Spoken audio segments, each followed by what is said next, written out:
Dress code. Raise your hand if that's your favorite topic. Alright, so we're going to talk a little bit about dress code. I'm not going to talk to you a lot about it, but we need to get on one accord because we are a team and we need to get dress code under control because right now it is not. So let me talk a little bit just to give you a little story. So before I started teaching here, I graduated from MacArthur and then I started working in healthcare once I graduated from college. I was smart. Anyway, so I started working in healthcare. I worked for the City of Houston Health Department and I worked at Texas Children's Hospital. And there were a number of times where I would walk into the building and I did not have my ID. And guess what they would make me do? They would make me go home. Now, please understand that working in the medical center, you don't park on site. So I had to catch a shuttle to get to my car, to get home, to come back to catch a shuttle, to get back to work.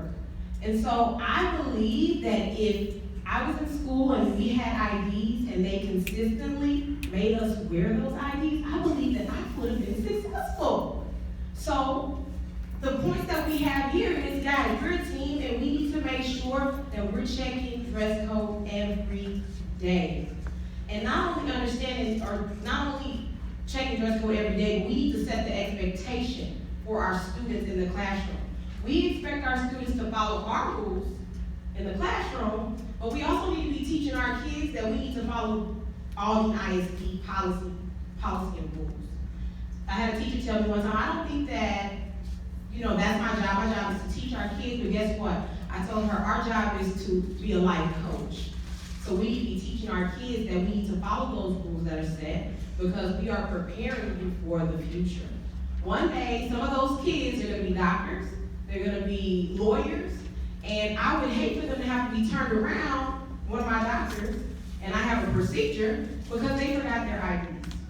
So we need to be making sure that, one, we're consistent, we're standing at those doors, addressing our students, speaking to our kids, and when they're out of dress code, I would say in the classroom, when I was at the door, I would say, you have a dress code, you know you're supposed to be following the rules. Why do we have to do that? Well, because one, I need to prepare you for the future. And that's our job, and we need to be doing that every day. Setting the expectation, being consistent, and just working together as a team, guys. We cannot do this alone. Administration, counselors, our skill specialists. We need everybody to address a student and not to be scared. If you are out of dress code, you are out of dress code. That is the policy, and we expect you to do what you are supposed to do. Point blank, period. That's what we should be teaching our kids. Questions about that? So we need your help. Some of you have already noticed that we are already been going into the classroom, and to be honest, if we were consistent and we were doing this together, administration would not have to come into your classroom to address this. It bothers us because we are interrupting instruction. But it's so out of control, we gotta get it together.